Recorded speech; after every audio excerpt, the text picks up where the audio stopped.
Welcome to the Walters Art Museum podcast, where we bring art and people of every background together to inspire creativity, curiosity, and connection. I'm your host, Karina Ingram, and in honor of Women's History Month, this episode celebrates women in art and leadership. We'll highlight our exhibition, New on the Bookshelf, The Creative Power of Women, with its curator, Lynley Herbert, then speak with Julie Lauffenburger, the Dorothy Wagner Wallace Director of Conservation Collections and Technical Research, about 75 years of women leadership in the Walters Art Museum Conservation Department. To round things out, Rosalind Esperon, our Manager of Evaluations and Audience Impact, will walk us through the wonderful world of museum metrics and how we best use this data. Stick around, there's more art and connection to come.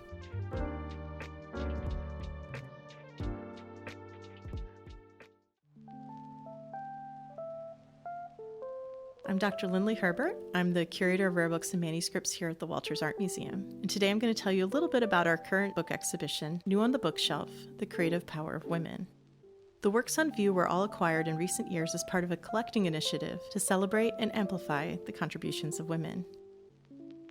When I became curator over a decade ago, it was possible to count the number of works by women in the Walters book collection on one hand, and the voices and stories of women makers have been largely absent from the museum overall. So this felt like an important area for growth, since the strategic addition of new works can really help shift a narrative. This exhibition includes 10 recently acquired works that allow us to look at women as creators across a variety of time periods, cultures, and media. And it's really exciting to finally get a chance to share these new stories with our visitors.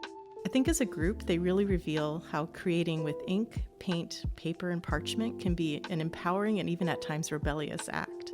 One thread that's really woven through all of these stories is a sense of these women's indomitable spirits, each in their own way turning to the book arts as a means to take some kind of control over their lives when they had limited power. A wonderful example of this is the very first book I acquired, The Clotilde Missal. It's a beautifully illuminated manuscript created in 1906 by a young woman named Clotilde Coulot. She lived in German-occupied France and used her personal prayer book as a way to privately resist the German occupation. In her art, we find German eagles hovering ominously over her French text, while Joan of Arc, who had come to symbolize the French resistance against the German occupation, arrives triumphantly in Clotilde's hometown. What I love the most is that on the page across from Joan of Arc, another woman in armor, which I think likely represents Clotilde herself, joins the fight, wielding her book in place of a sword. Another work in the exhibition is by one of Clotilde's contemporaries, Frances MacDonald. Frances and her sister Margaret were important Scottish artists who collaborated with the renowned architects and their future husbands, Herbert McNair and Charles Rennie Mackintosh. In 1896, the sisters created a Christmas manuscript, and the final version is preserved today in Scotland and is made of painted pages with a hammered copper binding. But they also created a second version out of fragile cloth, which has been recently gifted to the Walters. On the cover, Frances painted the Virgin Mary, but she painted her with a sensuality that would have been really shocking at the time. And it's a great example of the way the MacDonald sisters celebrated the female form and the power of women. But that boldness also challenged and even threatened the norms of their time. And within a decade, Frances's career faded. When she died, her husband burned her art, so this work at the Walters is a rare survival. Another rare and fragile work in the exhibition is a small but powerful manuscript from 1803. It was created by a young Flemish girl of about 12 years old, and she was deaf. And since she couldn't speak during confession, she created a book of 35 drawings that represented potential sins, and she could show the priest which ones she needed to confess to. The sins were charmingly drawn and incredibly relatable, like gossiping, feeling lazy, or even expressing some preteen angst like wishing her parents were dead. Her book is one of only 13 manuscripts like this known worldwide, and the Walters now has a set. We bought a boys' version in 2023. And together, these books are the only artworks in the collection that were created from the perspectives of deaf individuals. Other manuscripts in the exhibition also show how women could actively take charge of their physical and spiritual well-being. There are 3 healing scrolls commissioned by women in 19th century Ethiopia, and each of them would have been deeply involved in their scroll's creation from start to finish. And her scroll would have been cut to the exact length of her body so that she could literally be protected from head to toe. It was then inscribed with her name, as well as prayers that could protect her from evil, give her luck and love, help with headaches, or help her overcome infertility. and these were often rolled up and put into a leather case so she could wear it to keep its healing and protective power with her at all times. These women didn't write their own scrolls, nor did they need to, but in some situations, the very act of writing was more powerful than the words themselves. The exhibition includes a letter written in 1861 by a woman named Sibby Grant. And in her letter, she writes proudly about her impressive culinary skills. Her words come across as really warm and conversational, but that disguises the reality that Sibby was the enslaved cook of the Thomas family who used to live in 1 West Mount Vernon place, which is now part of the Walters Art Museum. Dr. Thomas was a Confederate sympathizer and was imprisoned at Fort McHenry, and it is in this complicated and uncertain atmosphere that Sibby wrote her letter, which is believed to have accompanied a pot of turtle soup that she describes cooking for him in the letter, which was sent to him in prison. So in this case, Sibby's very act of writing is incredibly powerful. Letters written by enslaved people were extremely rare, given that the majority were forbidden from learning to read or write. So including her in the company of the other remarkable women in this exhibition allows her story to exist outside of her enslavement, to see her as a woman, as a writer, and as a chef who took pride in her exceptional culinary arts. There are many ways that putting words on paper can be an empowering act, and the printing press is another path to expression and autonomy. I was surprised to discover that among the 3,500 rare books collected by Henry Walters, not a single one was printed by a woman's hands. But there were actually many women printing by the 16th century, and they were known as the widow printers because they could take over their husbands' businesses when they died. An exceptional example of this was Paula de Benavides, whose husband Bernardo Calderon started a printing press in Mexico City in 1631. When he died in 1640, Paula took on the business and ran one of the most prominent presses in Mexico for the next 44 years while raising 6 children. And Paula laid the foundation for a family legacy that spanned 7 generations, over 200 years, and it was led largely by strong and talented women. And this seemed like a fantastic and important story to be able to tell at the Walters. So we've acquired books by 3 generations of women in the family, starting with Paula herself. They represent part of a larger strategy to acquire publications by every major printer in the Calderon-Benavides family, and the exhibition includes a family tree that maps out this strategy. Ultimately, these books will allow us to explore multi-generational printing, while also building our first group of Spanish colonial books and introducing the stories of many accomplished women. So I hope you're as excited as I am about the possibilities these acquisitions bring to the collection, and that these women's stories and voices have a lasting impact on the collection. Thanks so much again, Lynley Herbert, Robert and Nancy Hall, curator of Rare Books and Manuscripts, for walking us through New on the Bookshelf, The Creative Power of Women, an installation that is generously made possible by supporters of the Walters Art Museum.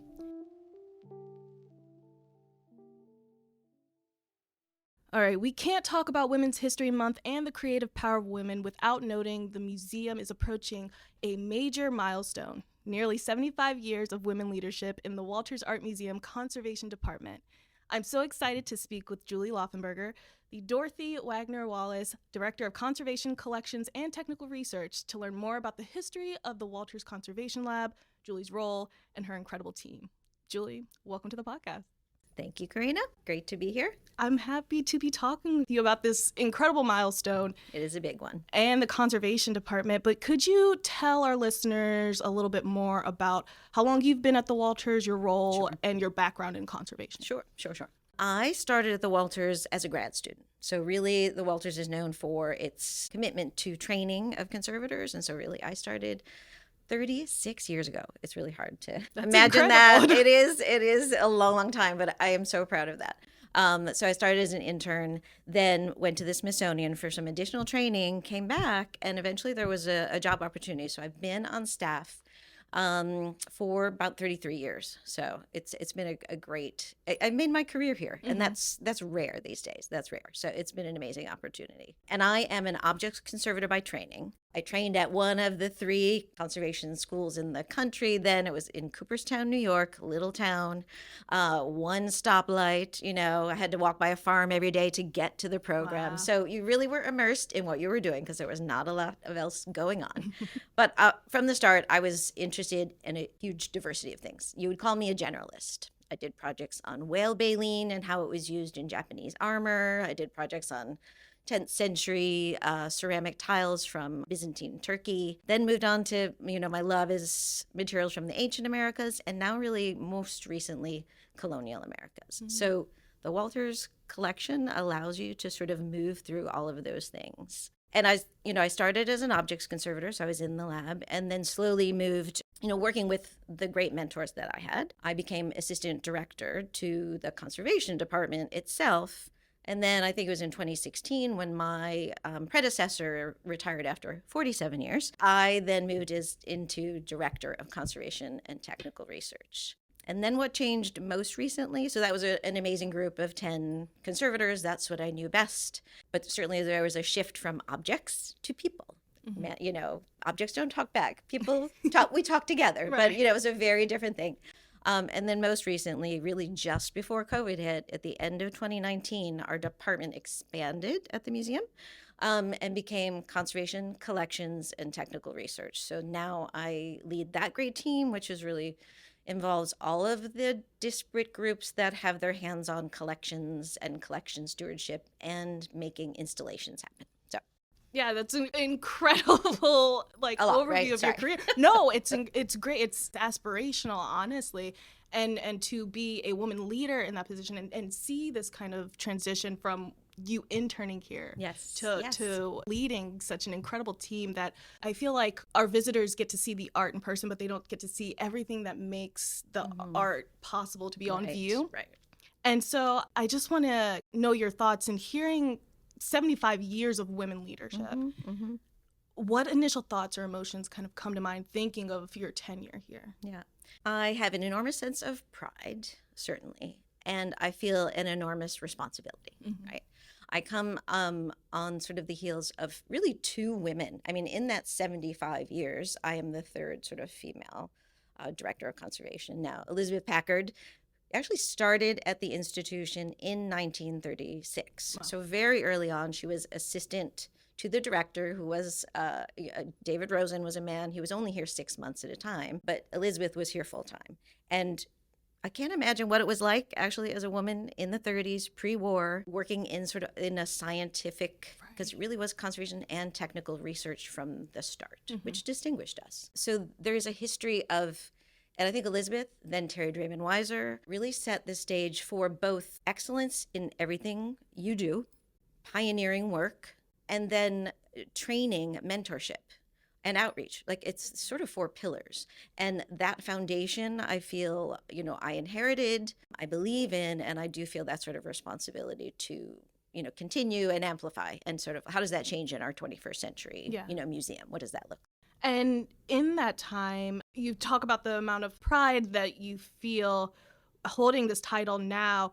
Is there a way that being a woman in this position impacts your work in a particular kind of aspect that people might not think about? Yeah, I mean, it's such an interesting thing because part of it, I don't know if it's me as a person, right, or me as a woman. And I think certainly previous generations really had so much to sort of overcome, I think, in terms of their, perception as a woman. Right. But I do feel that it is important to me to be a good communicator and an involved leader. And by doing that, at the same time, bringing a balanced approach to people's work and building a sense of community is, I feel, the way to, get people to feel valued in their work and really to get the most out of people in their work. So I guess that's how I see it. It's a lot of communication. Communication is key.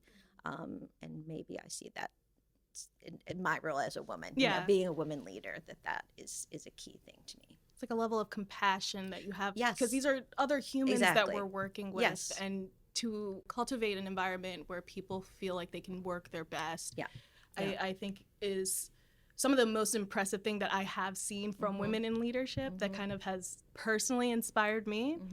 And with the incredible teams that you do oversee, is there, a particular project or large work that you're proud of the most, or something that comes first to mind when you think about the incredible work that these people are doing? Yeah. I mean, it's, there's always the single object, the amazing transformations that happen, but that's a single person, right? So I don't want to say that. I have to say, when we opened Across Asia, which is our most recent installation, permanent installation of our Arts of the Asian Continent this past spring, it felt honestly like a small miracle that it happened. And I was so proud. It is the first It was such a major undertaking of over 500 objects. We had a lot of new staff on board, a new designer, new folks out at the wood shop, and just the fact that everybody came together in such a complicated installation. I felt like we've built an amazing team, and the fact that we pulled that off seamlessly, and and the product is so amazing, and just to see their pride in what they brought to the project, it was really gratifying. Yeah, which if you have not seen across Asia, Arts of Yes. Asia and the Islamic world, please visit us on our level 4 galleries. It is stunning. One of the first things I saw when starting here at the Walters myself. Could you speak a little bit on why it is important to have women in art conservation? Yeah. I think what's interesting, and I just want to say that there are actually a lot of women in art conservation. So when you go to graduate school, which really started in the 70s, so the field professionalized in the 70s, and there were a number of women, and more so now there are a fair number of women, but I think disproportionately there were not as many women in leadership given the number of women. So that is just something that I wanted to mention. But really what I feel is most important is that we bring the fullest spectrum of representation to the field of conservation. And I think that's what the field is really working on now. We work on objects from across so many cultures that we want, I think our focus really should be to diversify who conservators are and bring in as many groups. And that really speaks to getting the word out, right? And that comes just what is important to us in terms of our public-facing conservation window, which we've had in play for about 11 years, and really just letting people know that this is something you can do, right? This is a career, and this is some of the work that happens behind the scenes. I'm happy that you did mention the conservation window, which a lot of people can go visit and see conservators working actively Friday and Saturdays from 12:30 to 4 p.m. At the museum. Could you give a little bit of the background and types of things that people could see in the window? Yeah, we did start it, like I said, about 11 years ago. And I think, there was a trend in conservation wanting to be a little bit more present in gallery spaces. I think the museum is actually, the Walters is unique in that we have done that through exhibitions and other ways since the beginning of the institution. So that's remarkable. But there was actually a call from, I think, one of our trustees and our director at the time who really wanted to give us more real estate. That's unusual. That's unusual, but we were game for that. So Terry Draymond-Weiser, who is director, really was in support of it.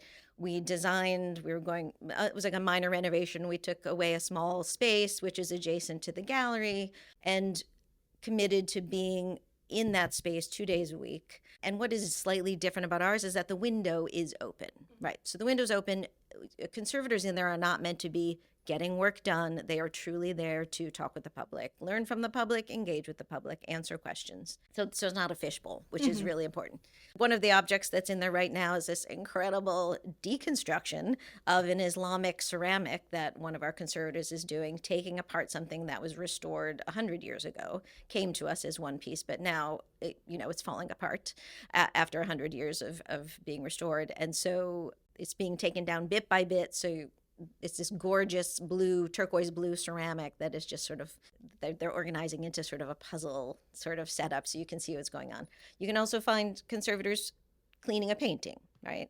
Paintings are very captivating, I think, to people, which it's always exciting to see the paintings conservators at work. But we also have our scientists out there who is sharing, how we understand materials and techniques. So sometimes it's really more of a show and tell. Yeah, you just never know what you're going to come across. It's an exciting time every time that I've popped my head into the window. Glad. I know we get a lot of staff visitors. Yeah, and we're happy about that. No, it's really thrilling to see how passionately they talk about their work as well. Yes, I think that is key. Yeah, of course. Having representation in a leadership position, having the opportunity to speak one-on-one with conservators. What would you say to women or femme-presenting people in STEM or STEAM, which I am a big proponent of STEAM. Right, exactly. that are interested in pursuing a career in conservation? Right. I mean, I would really say if you are passionate, there is a place for you, right? There's a place for you. It is rewarding and fulfilling work, and it's important work, right? So the tangible cultural heritage that we have in this museum is sometimes or often the only evidence of some cultures. And so it is truly important that we preserve it. And there's still a lot to do, right? There are new technologies coming all the time, quicker than conservation can sort of keep up, but it's out there. I mean, they just recently imaged some scrolls from Herculaneum that we thought were indecipherable, but now we can image those. So you just never know what's out there. There's lots of discoveries to be made. Come find us, Beautiful. Talk about it, hear about it. Beautiful. Well, I've been finishing off our interviews with this one question. It's a hard question, probably the hardest one that I've pitched to you today, but what is your favorite artwork in the museum that's currently on view right now? I'm glad you said currently on view. That makes it a little easier, but you might catch me a different day. But today, I have to really say it's this sculpture, which is a 350-year or so old sculpture made of ivory, towers about 4 foot high, and it is an image of St. Michael, the archangel, for many reasons. First of all, the material, it's a difficult material, ivory. I mean, we've got a lot of strong feelings about that, and it demonstrates how art can make you think, right? The plight of the elephant, and yet this was made 350 years ago. So how do we have that conversation together? It's also a single object that defies being sort of pigeonholed into, it's Roman 2nd century AD, or it's, high Renaissance. This is an object that has origins material-wise and technique in 4 different continents. All of our objects have a lot of stories to tell. This one in particular, I think, has so many, and, it's not giving up its secrets quickly. So I think we'll be learning for years about it. Thank you so much, Julia. It was a pleasure talking to you, learning more about the work that you do. You are truly connecting art history and our community here at the Walters, so we thank you for that. Thanks, Karina. It's been a pleasure. Thank you so much again to Julie for speaking with me. You can visit our conservation window every Friday and Saturday from 12:30 p.m. to 4 p.m. on level 4 of the museum. When you think of museums, of course, one of the big things that come to mind is metrics, right? Surveys, statistics, and the like. No? Well, if not, then let Rosalind Esperon, our manager of evaluations and audience impact, change your mind and walk you through how the Walters Art Museum uses metrics to shape our exhibitions, like New on the Bookshelf, The Creative Power of Women. Hi, I'm Rosalind Esperon, the manager of evaluation and audience impact here at the Walters. I have a really exciting job. I get to learn more about our visitors and their experiences at the museum through conducting surveys, interviews, focus groups, and other forms of research.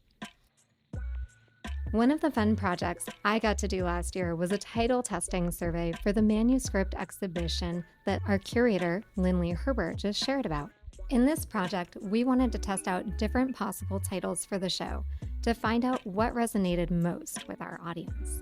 We also needed a title that would work with 2 different rotations of manuscripts, one related to the impact women have made in book arts, and another elevating stories of underrepresented cultures and makers. We invited in-person visitors and our social media followers to take a look at nearly a dozen possible titles. We wanted to know which titles at first glance sparked the most overall interest. Which titles would bring you in? At the Walters, our front runner was Building the Bookshelf, but we tested ones that were fun and silly, like We're Gonna Need a Bigger Bookshelf, or Hot Off the Press. We also tested ones that were more academic, like Transforming the Narrative Through Strategic Book Acquisition. Some of the titles we tested were ones that we didn't think we would go with, but we wanted to understand whether our current and potential visitors felt the same way. What did you think? We also showed respondents a description of the exhibition. For half of the folks taking the survey, that description included a sentence about the impact women have made in book arts. For the other half, it included a sentence about elevating stories of underrepresented cultures and makers. Visitors could choose up to 3 favorite titles, and we wanted to know if there was one title that worked for both themes. What survey takers had to say was really interesting.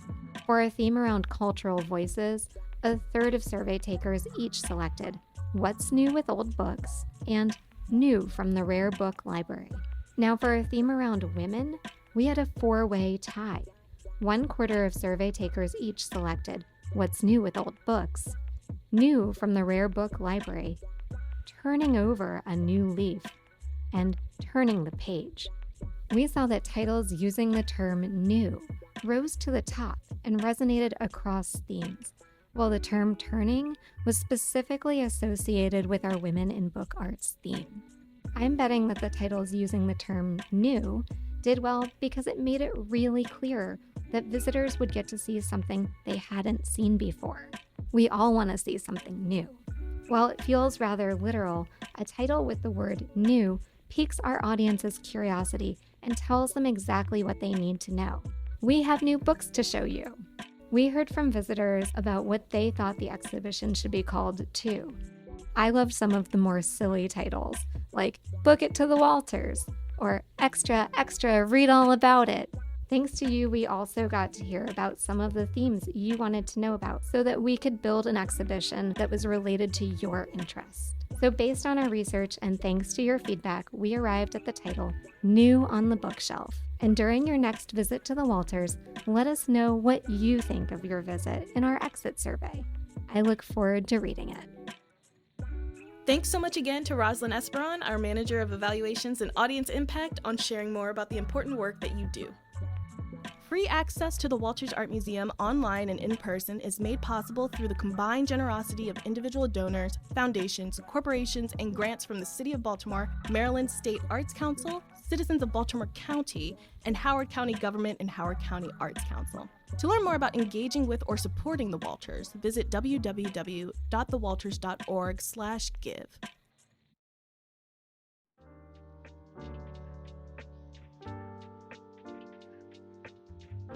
A big thanks to Lynley Herbert, Julie Lauffenburger, and Rosalind Esperon for talking with us today. The Walters Art Museum podcast is made possible by Marketing and Communications Director Connie McAllister, Communications Manager Sydney Adamson, Content Writer Justin Sanders, IT Specialist Frank Dickerson, and edited and hosted by me, Karina Ingram.